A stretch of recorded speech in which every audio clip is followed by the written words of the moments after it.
Bonjour tout le monde et bienvenue dans le briefing des marchés du jeudi 18 novembre 2021. Comme d'habitude, avant de commencer cette émission, je vous laisse prendre connaissance de l'avertissement légal sur les risques.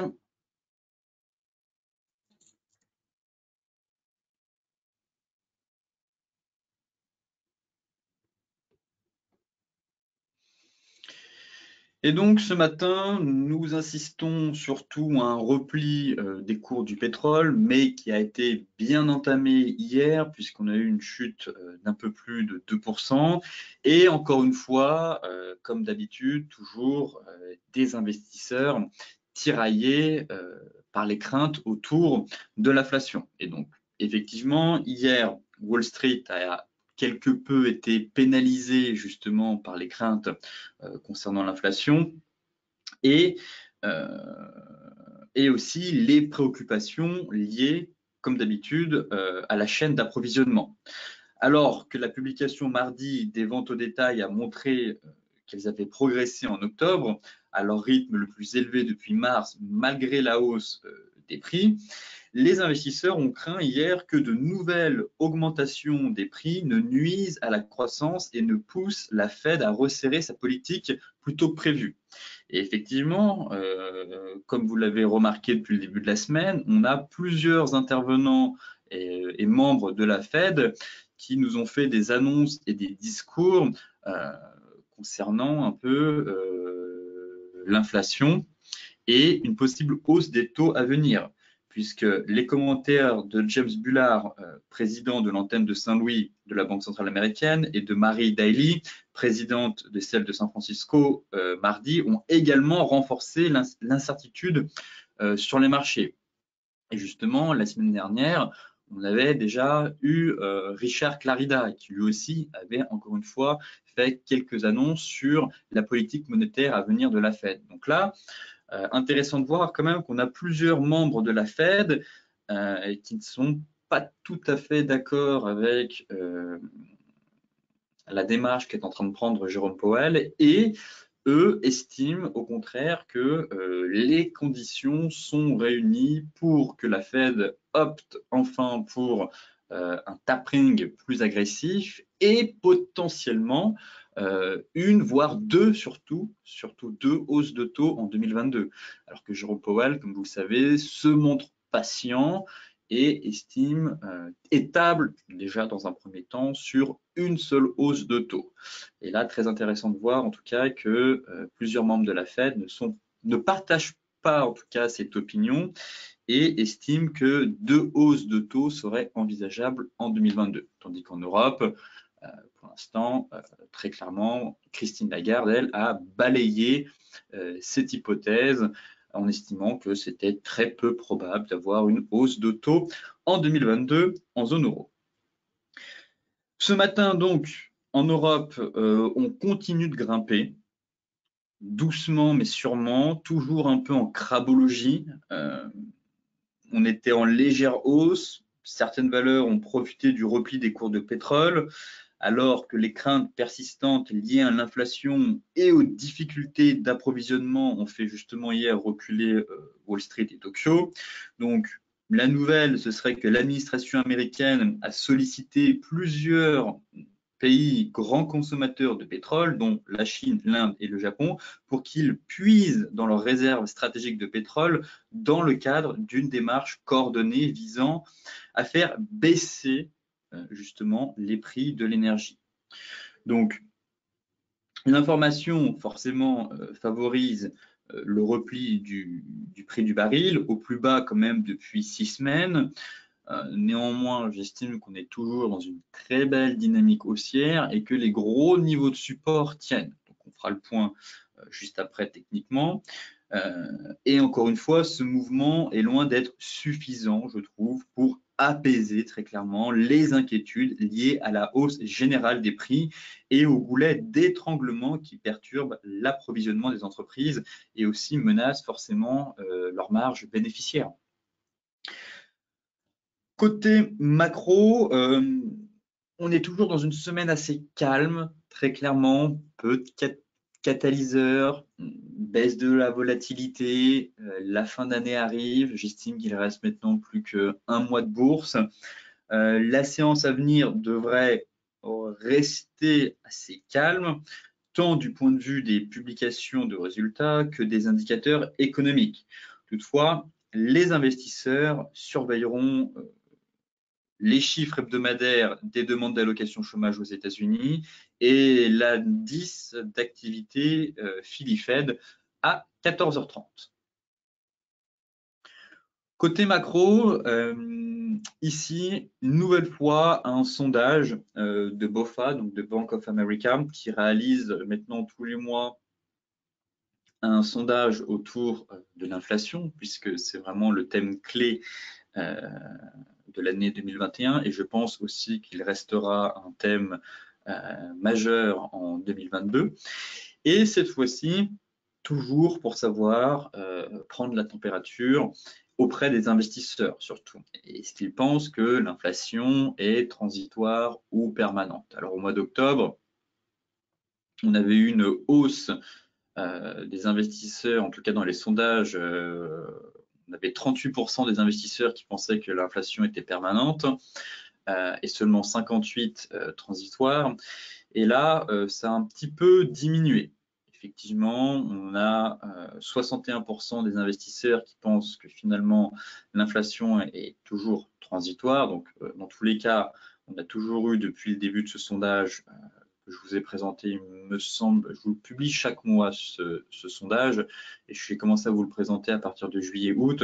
Globalement, on a toujours eu une grande majorité des investisseurs qui pensaient que l'inflation était transitoire. Donc là, sur le mois de novembre, effectivement, certaines personnes se sont ralliées aussi à la cause d'une inflation transitoire. Et globalement, comme je vous l'expliquais en introduction, effectivement, les opérateurs et les marchés, je ne dirais pas se tournent, mais prévoient toujours ce scénario, étant donné que, comme on a pu le voir précédemment, que ce soit en Europe, en tout cas, les prévisions des économistes tablent, eux, sur un pic de l'inflation à la fin du quatrième trimestre 2021. Et le pic de l'inflation pourrait être atteint. Alors là par contre, c'est selon Goldman Sachs. Il faudrait que je fasse en tout cas quelques recherches concernant plusieurs économistes. Mais pour Goldman Sachs, ce serait un pic de l'inflation qui serait potentiellement attendu à partir du premier trimestre, voire deuxième trimestre 2022.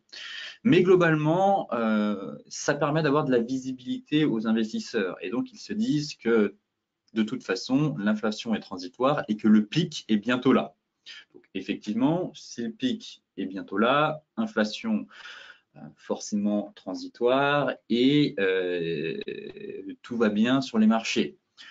On n'aura pas de politique monétaire, enfin de resserrement de politique monétaire trop agressif et ni de hausse de taux trop violente, comme le prévoit actuellement Richard Clarida, Bullard ou Marie Daly qui tapent eux sur 2 hausses de taux. En revanche, voilà pourquoi l'année 2022 va être aussi sport sur les marchés. C'est que si le début d'année 2022, on constate que finalement l'inflation se stabilise et qu'on n'assiste pas à un repli de l'inflation, pareil aux États-Unis, alors là, les craintes vont de nouveau ressurgir sur les marchés. Et forcément, comme je vous le dis depuis plusieurs semaines maintenant, les banques centrales seront dans l'obligation de mettre un tour de vis plus violent dans leur politique monétaire. Et là, on pourrait avoir un risque de dérapage, de turbulence. Encore une fois, hein, juste pour du tapering, rappelez-vous, on a préparé les marchés 6 mois en amont. Alors autant vous dire que si on doit effectuer 2 hausses de taux, la Fed va devoir un peu s'agiter pour tenter de rassurer les marchés pour pas déclencher justement de mouvements ou une chute trop importante de la part des indices boursiers. Et en parallèle, forcément, si l'inflation est trop élevée, ça va peser pour le marché action et notamment pour les rendements.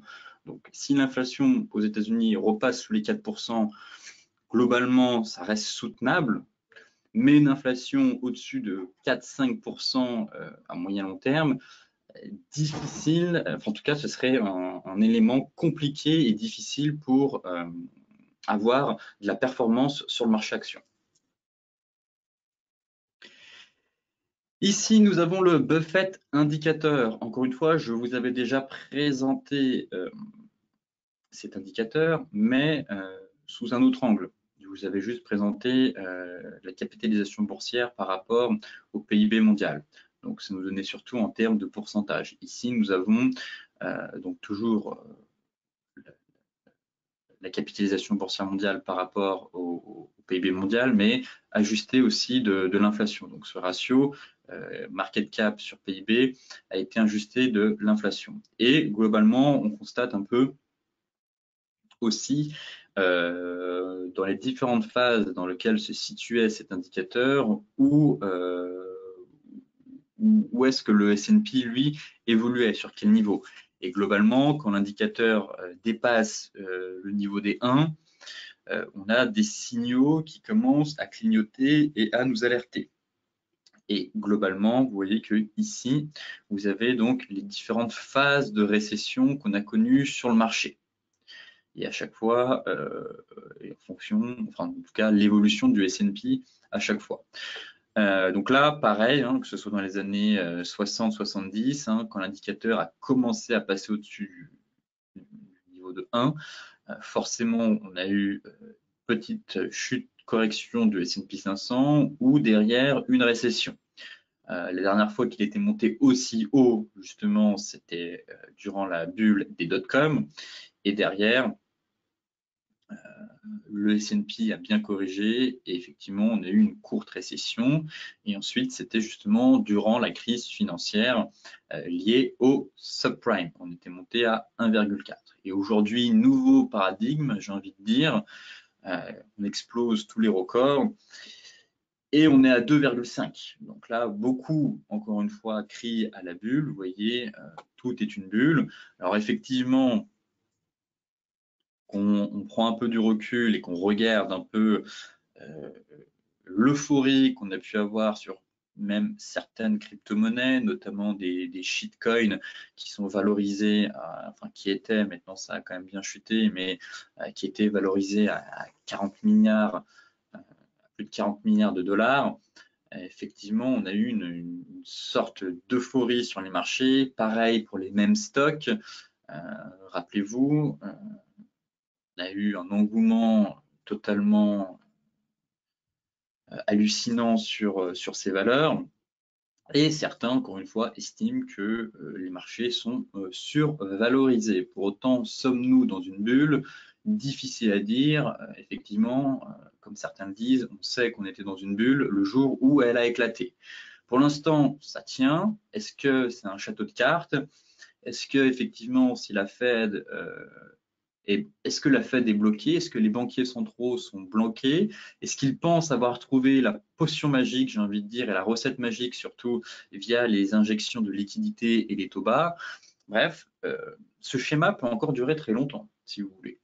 Donc effectivement, si on prend du recul, je vous avais montré des graphiques aussi avec des capitalisations, des PER d'entreprises supérieures à 20, le nombre d'entreprises qui avaient des PER supérieurs à 20 qui avaient totalement explosé, qui avaient dépassé largement le niveau de 2000. Donc oui, encore une fois, sentiment quand même qu'on est un peu en pleine euphorie, en tout cas à court terme. Une correction ferait du bien au marché, mais de là à parler d'une bulle et une correction de 40-50%, parce que c'est le cas lorsqu'une bulle éclate, c'est plus compliqué. On a quand même constaté que les résultats des entreprises sont globalement bons et solides. Les marchés, pareil, ne lâchent rien. Bien évidemment, là-dessus, on ne va pas se mentir, si demain les banquiers centraux se retirent et laissent les marchés fonctionner par eux-mêmes, je pense qu'on aurait de gros dégâts, effectivement. On pourrait avoir une très grosse correction sur les marchés, car l'efficience des marchés actuellement c'est un peu un leurre. Les marchés sont surtout dopés par les banques centrales, boostés par des plans budgétaires et de relance pharaoniques. Mais encore une fois, pour moi, on peut continuer de grimper, aller chercher plus haut et peut-être qu'un jour, on aura un éclatement de bulle. Mais à l'heure actuelle, très compliqué en tout cas d'être à contre-courant, d'être à contresens, tant les banquiers centraux, si vous voulez, ont une emprise sur les marchés. Et encore une fois, je tiens à le rappeler, pour moi, je considère que pas mal de ratios boursiers ou de multiples boursiers, comme on a pu le voir avec le PER, le BDA, bref, ou même ici la capitalisation boursière par rapport au PIB mondial, sont quelque peu biaisés ou erronés, car la masse monétaire n'est pas du tout la même qu'en 2007, 2000 ou encore dans les années 1970. Hein. Très simplement, limite, ce serait intéressant de retraiter ces données par rapport au bilan des banquiers centraux. Et comme il a explosé en, au cours des 15 derniers mois, forcément, on obtient des multiples complètement délirants. Néanmoins, l'avenir nous le dira maintenant si effectivement, comme je vous le disais en introduction, c'est la recette magique pour faire tenir les marchés, ou si derrière, ils n'ont absolument aucune idée de ce qu'ils sont en train de faire, et auquel cas on pourrait avoir effectivement l'éclatement d'une bulle, peut-être dans les mois ou les années à venir.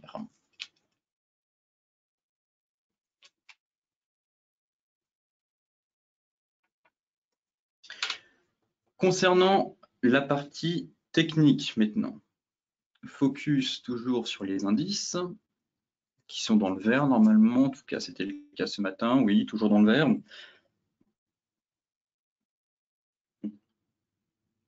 Que dire? Honnêtement, ça devient compliqué. Pour moi, vous connaissez toujours mon plan, mais c'est trop tôt pour vendre. Encore une fois, pour acheter, je suis pas contre.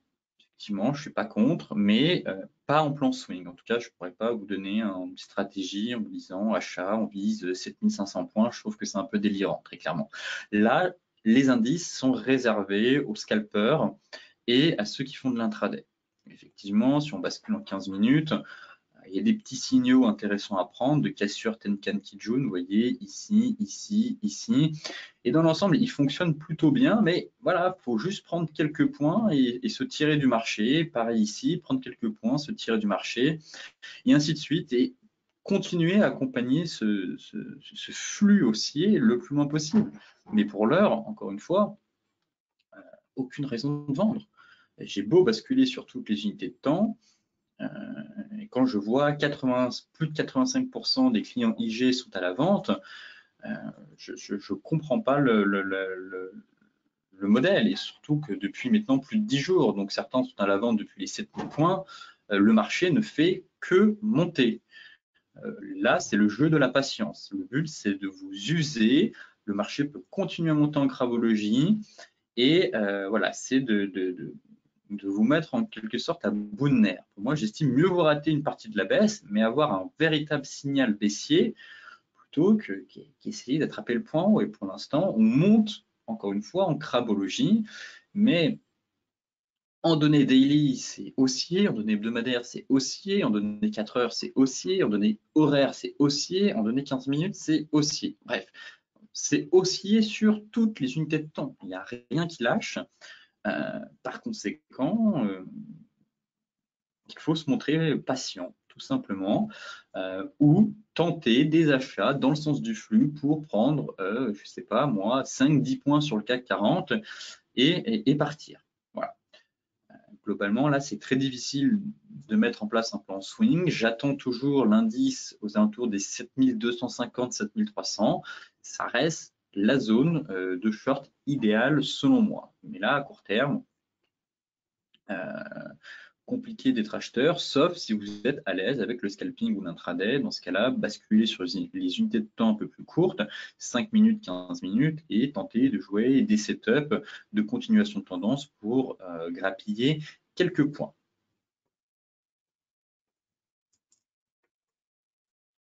Le DAX, même constat, c'est la même chose finalement. C'est aussi sur toutes les unités de temps. Hebdo, daily, 4 heures, 1 heure, 15 minutes, bref, c'est un copier-coller du CAC. Et je n'observe toujours pas un signal de retournement me permettant de vous proposer éventuellement une stratégie à la vente. Pour moi, c'est encore trop tôt, le marché peut monter et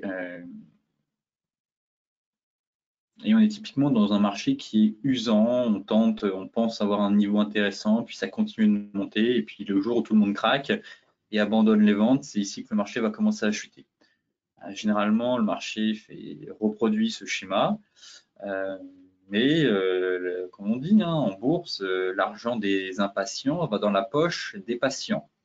Et là, celles et ceux qui s'attachent les mains et qui ne vendent pas le marché pour l'instant ont opté pour la meilleure stratégie. Et je vais me répéter, mais c'est exactement la même chose que sur le CAC. Il faut tenter de prendre des petits mouvements, mais le marché est tellement mou, je trouve, on a tellement peu d'amplitude, peu de volatilité que, en tout cas en swing, c'est juste impossible de mettre en place un plan. La volatilité a complètement disparu. On a, voilà, comme je vous disais, peu d'amplitude. Bon, essayer de surveiller des petits niveaux 15 minutes pour intervenir et prendre quelques points sur les niveaux de support. Là, effectivement, on pourrait constater donner 15 minutes un range, juste ici. Donc voilà, un range à surveiller, pourquoi pas.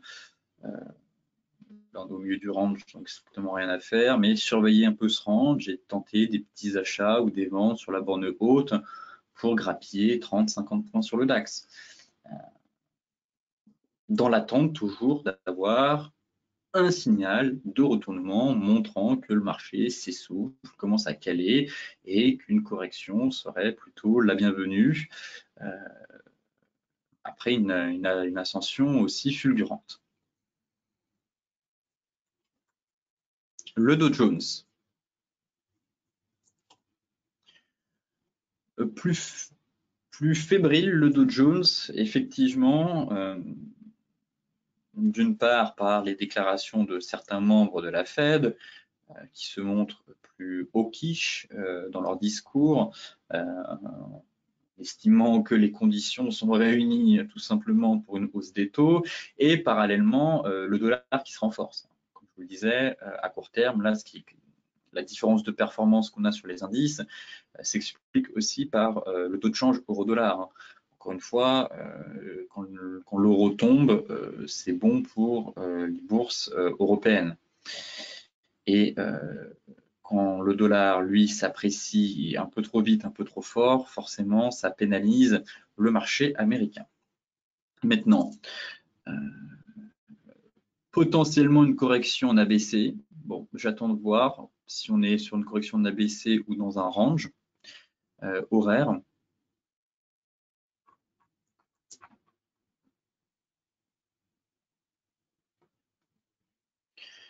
Effectivement, j'aime bien la bougie qu'on a eue ici, cette espèce de petit avalement, mais surtout qui prend le schéma d'une correction en A, B, C. Donc, ce sera un retour sur les 35 630.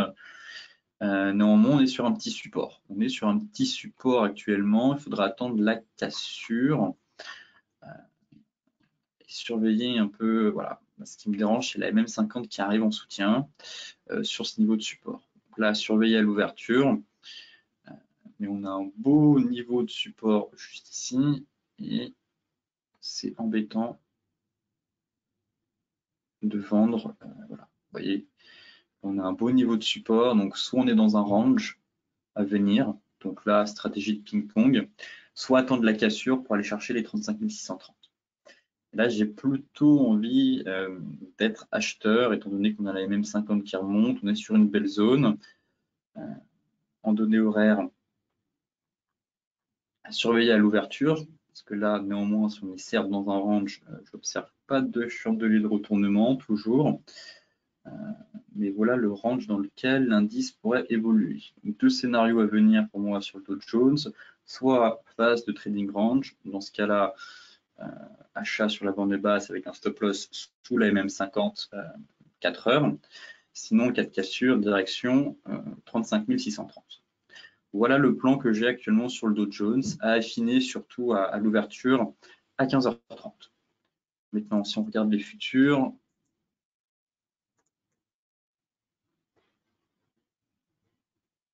ouais, ça tient. Le range tient. Un bel Ishimoku. Voilà le range à venir. Maintenant, à trader sur le Dow Jones. Tac. Pour moi, achat sur la bande basse ici, vers les 35 800, vente ou attendre la cassure. Là, actuellement, on a un peu mieux de nulle part. On devrait ouvrir avec un gap légèrement haussier. Donc, à surveiller sur le cash, si on vient combler le gap aussi à l'ouverture pour tenter justement de nouveau des achats sur la borne basse. Et au contraire, se montrer plus prudent, voire pourquoi pas tenter des ventes si on enfonce la borne basse, couplée de la moyenne mobile 4 heures qui arrive en soutien sur le cash. Là, on a un gros élément. Pareil, c'est une zone où on a plusieurs éléments qui convergent. Donc forcément, les acheteurs vont se manifester. Donc une zone à travailler si on vient combler le gap cet après-midi à 15h30 pour tenter quelques achats si ce niveau tient. Forex, c'est extrêmement mou le Forex. Là actuellement, c'est un marché qui est vraiment pas palpitant, je trouve. On s'ennuie un peu même.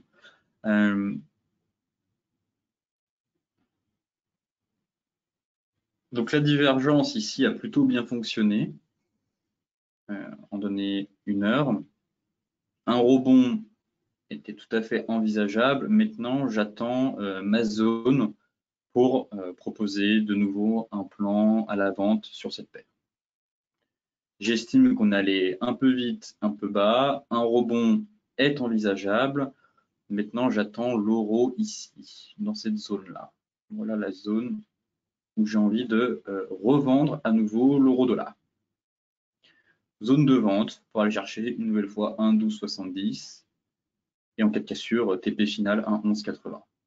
En tout cas, la dynamique est fortement baissière, comme toujours. Là, on reprend un peu de hauteur, mais tout le sentiment que c'est un rebond technique plutôt qu'une reprise haussière. Et maintenant, j'attends que mes indicateurs retombent, qu'on retourne pullbacker l'ancienne grosse zone de résistance à 1,1365, 1,1380 pour revendre dans le sens du flux l'euro-dollar pour aller chercher 1,1270 dans un premier temps. Et pourquoi pas 1,1180. Mais la place au rebond technique, pour l'instant, c'est trop tôt. Pas de précipitation, laissons l'euro remonter dans sa zone. Attendons, comme d'habitude, un beau chandelier pour placer un stop juste au-dessus et viser 1,1270, 1,1180. Là, pour moi, je considère qu'il faut, à part les traders les plus expérimentés qui veulent tenter les rebonds, mais globalement, la dynamique est baissière, donc il faut chercher à vendre tous les rebonds, tant qu'on n'a pas une cassure par le haut de ce canal. Voilà. Donc là, pareil, j'aimerais que ma Tenkan descende un peu au cours des prochains jours et vienne vers ce niveau afin de permettre d'avoir une belle zone de convergence pour vendre à nouveau cette paire.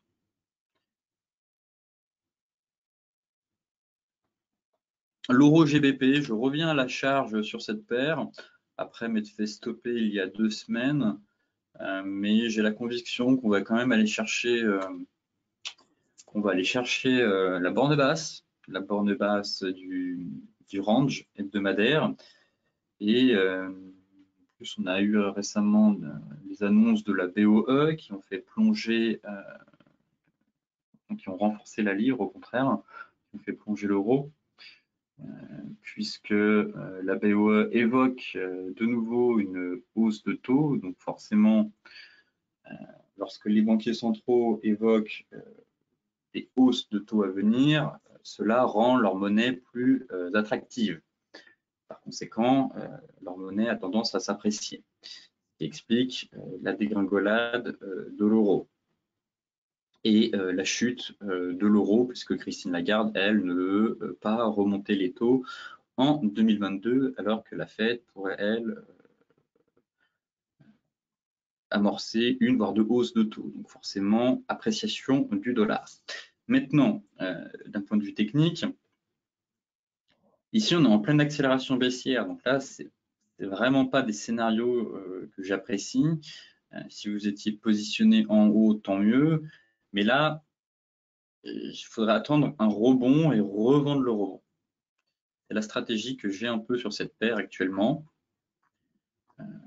Donc là, je vais laisser faire le marché, mais surveiller ce rebond pour tenter de le revendre, pour aller chercher les 0,83.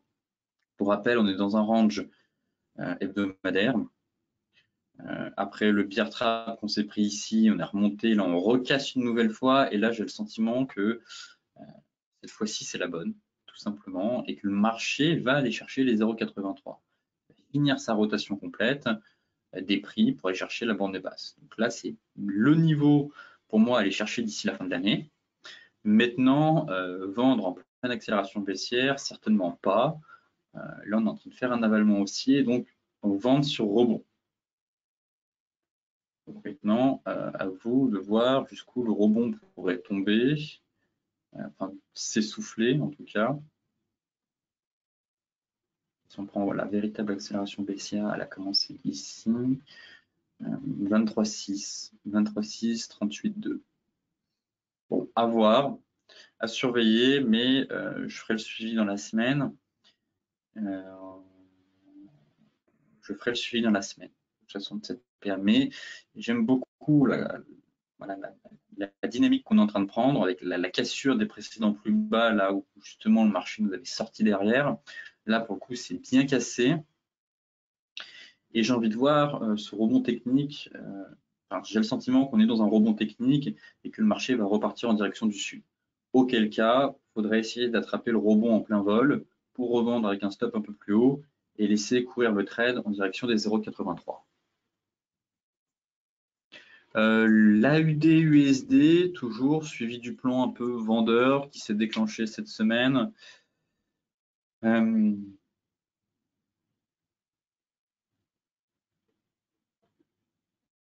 TP1 a été fait. On est venu chercher la borne basse du canal.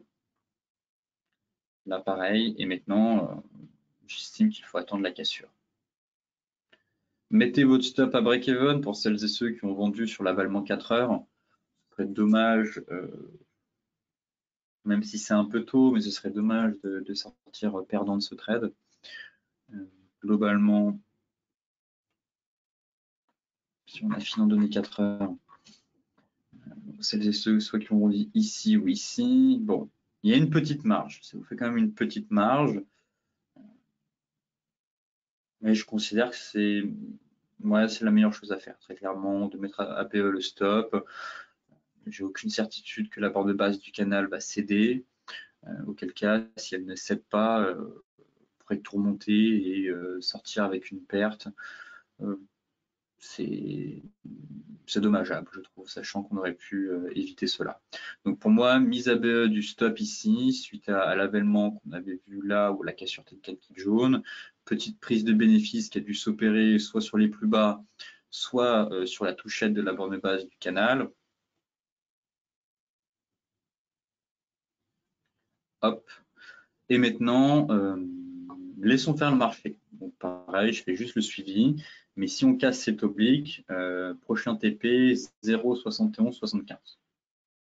Et derrière 0,70, 20. Mais lui, j'ai moins de certitude pour aller chercher ce niveau-là. Autant lui, il est très facilement atteignable, autant celui-là, il y a des gros morceaux à franchir à la baisse avant d'aller chercher ce niveau. Donc, je verrai si je réajuste ou pas ma zone de TP2 intermédiaire entre cette grosse zone. Le gold et l'argent, bon, l'argent, il ne se passe rien, très clairement. On est toujours dans le range, donc surveillez le range, très rapidement l'argent, mais voilà, on est dans le range. Toujours 4 heures, l'ETI pardon, est validé. Maintenant, laissons faire le marché, surveillez le range et surveillez la cassure pour tenter de vous positionner au sein de la tendance et de la dynamique haussière. Maintenant, le gold, c'est la même chose. On est sur repli, finalement, on n'a plus de cassure Tenkan Kijun hier. Ça s'est fait en 2 temps, dommage.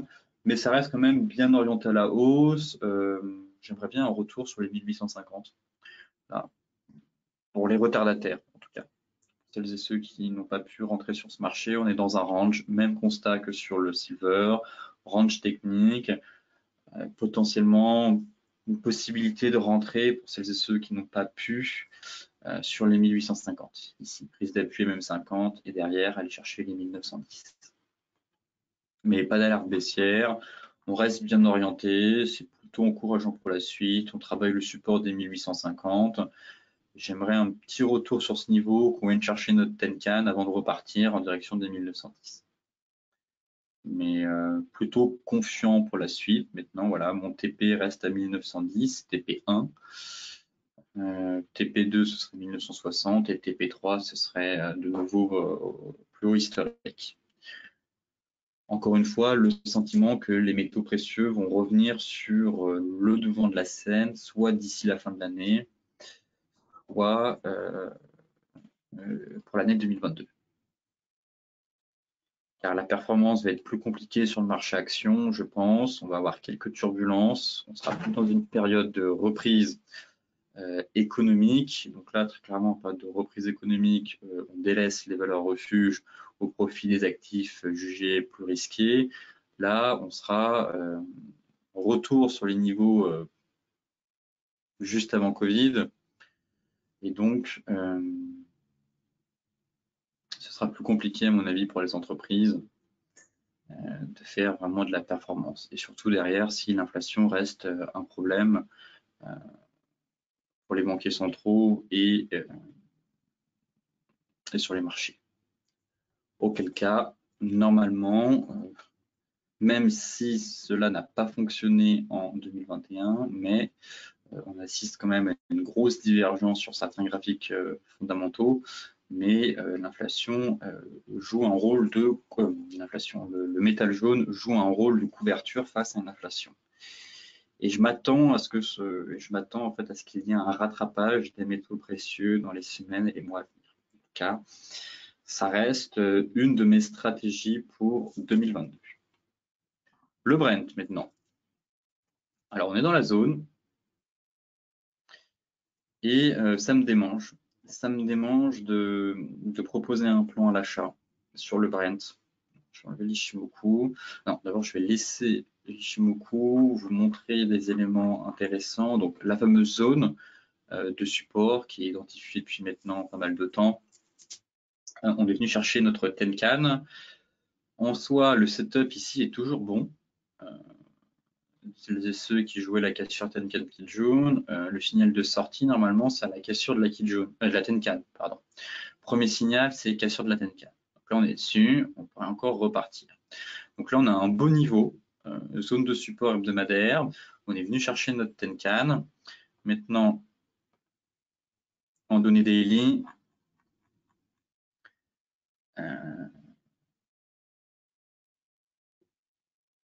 on est venu taper la borne basse un peu de ce drapeau, je vais ajuster, de ce drapeau, de ce canal. Hop, donc là, ça reste quand même bien haussier. On est toujours dans une belle dynamique et le sentiment qu'on consolide peut-être dans un canal, voire un drapeau. Et tant que la zone tient, c'est vraiment une zone où je pense qu'il faut tenter des achats. Voilà. Alors peut-être que je suis un peu plus frileux étant donné que la première fois ici, c'est pas passé. Mais là, je trouve vraiment ce niveau très beau, très intéressant. Pour l'instant, ça tient. J'ai envie de voir la réaction du marché américain à l'ouverture. à 15h30. Mais ça me démange de vous envoyer un plan, faire une proposition de plan de trading sur un tel niveau clé. Voilà, avec l'apport des bases du canal, la Tenkan, peut-être qu'on a une incursion tronquée de la MM50 daily avant de la reprendre, surtout si on la reprend derrière, ça enverrait un puissant signal de force de la part des acheteurs. Donc là, c'est juste ça qui me dérange, mais je sais que si derrière, là on la casse et derrière on la reprend, généralement c'est un signal technique haussier assez important, comme ici.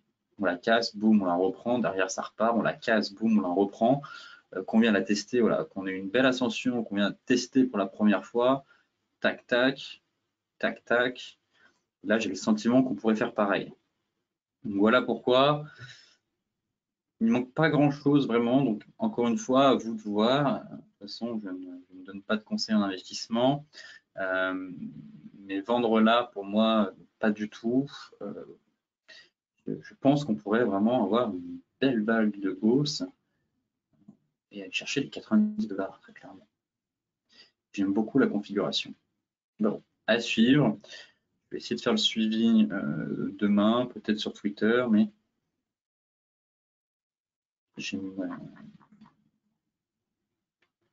ça me plaît. En données horaires aussi, on est actuellement sur une divergence, elle est validée. Bon. Bref, maintenant vous connaissez mon avis sur le Brent en tout cas, mais j'aime beaucoup le niveau sur lequel on se situe, j'aime beaucoup les chandeliers qu'on a, des éléments encore une fois qui convergent et pour moi un actif qui reste extrêmement haussier et qui offre potentiellement un creux de marché à moyen terme.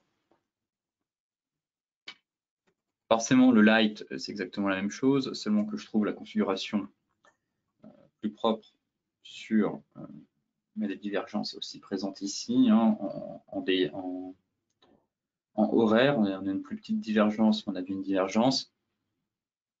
Maintenant, on est dans la zone daily, encore une fois. On est dans la zone toujours. La zone est assez large, on a gapé en plus à la baisse. Je préfère la configuration. Alors oui, certains verront un double creux, un double top, pardon. Effectivement, sur le Brent, sur le WTI, je vais y arriver. On a un double top qui est potentiellement en cours de validation, mais on est dans une zone clé.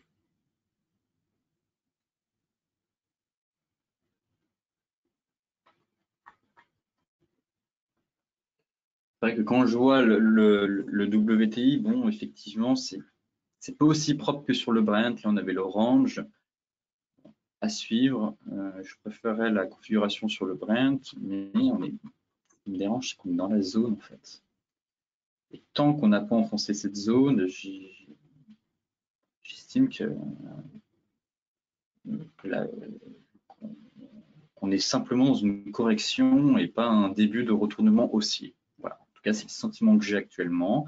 Si toutes ces zones qu'on vient d'étudier sur le Brent et le WTI lâchent, effectivement, un retournement baissier pourrait se mettre en place. Mais tant qu'elles tiennent, j'ai du mal à croire à un retournement et plutôt une correction avant de repartir. Bon, on fera le suivi d'ici la fin de semaine pour voir un peu si on a un peu plus d'indications sur la direction future des prix à venir.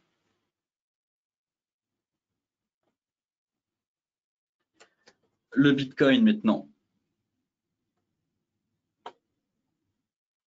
Alors, le BTC.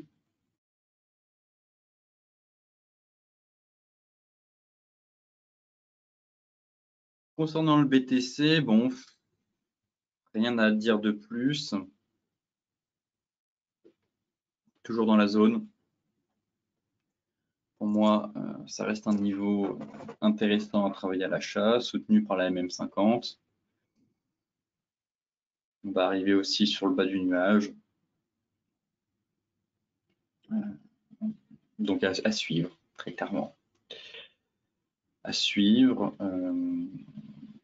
Rien n'a changé depuis hier, on se stabilise et effectivement, le pivot clé reste les 58 300, 58 000, voire on dira 58 000. Maintenant, derrière, il faut confirmation avec la bougie hebdomadaire, qui pour l'instant a un peu une sale tête, je le reconnais, un peu un avalement baissier. Mais si cet avalement se confirme et qu'on clôture sous la zone, alors oui, là, j'estimerais que le marché serait mûr à une correction plus profonde. En tout cas, pour entamer un mouvement correctif de plus grande ampleur et retourner chercher les 53 000 voire 50 000 $. Mais pour l'heure, on est sur support. Oui, on est sur le fil du rasoir, mais rien n'est fait. Et on se stabilise. Donc, à voir un peu là la divergence, fin de la divergence ici. Finalement, le mouvement a pris. Là, tac, on a cassé. Donc, fin de la divergence. Et à mon avis, on va partir dans un range de consolidation. Juste ici. Voilà. Donc là, à surveiller ce range. Et logiquement, la sortie, la rupture d'une des deux bornes devrait invalider ou pas cette potentielle correction à venir. Si on sort par le haut et qu'on repasse au-dessus des 62 000, donc là, forcément, ce sera juste une frayeur, fin de la correction. Et inversement, si on sort par le bas et qu'on clôture en hebdomadaire sous ce niveau, effectivement, on risque d'aller revisiter les niveaux de support. Bon, pour ma part, je continue d'être haussier toujours sur le BTC. Comme sur l'Ethereum, qui pour le coup, lui, a une structure plus propre. On est largement au-dessus de la zone. Alors oui, on recule un peu, mais bon, la structure est quand même moins, je dirais pas angoissante, mais on est moins sur le fil du rasoir, tout simplement. On est très clairement au-dessus de la zone, on a encore la même 50 en soutien, donc plutôt le sentiment qu'on est venu faire un pullback. En tout cas, selon l'analyse graphique, là, actuellement, il n'y a rien d'alarmant, on est venu faire un pullback. Et encore une fois, c'est si on clôture sous les 3910, alors là, oui, ce serait regrettable pour la suite. Et derrière, on pourra avoir une accélération baissière. Mais pour l'or, quand on regarde ce graphique,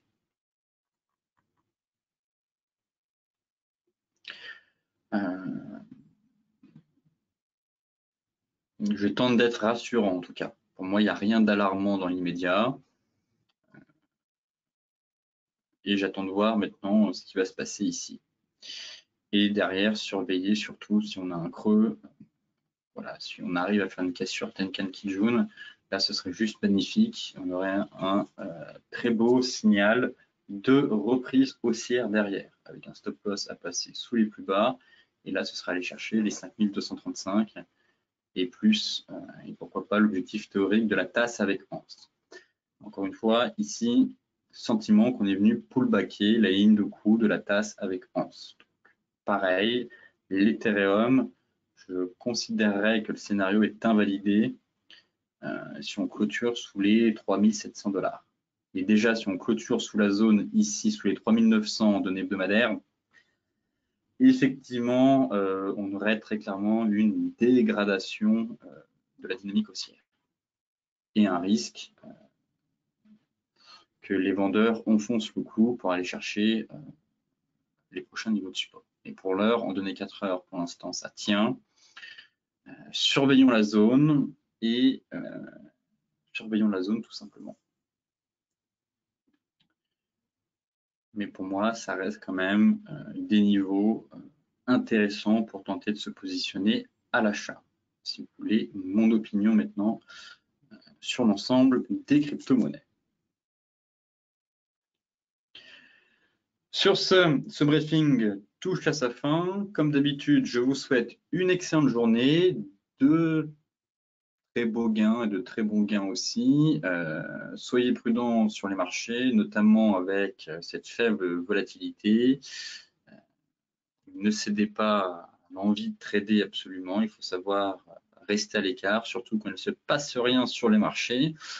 Pour rappel, ne pas trader, c'est aussi trader. Et donc, vous devez préserver votre capital dans les phases de marché où il se passe absolument rien. Sur ce, je vous retrouve demain pour un nouveau point complet sur la planète finance.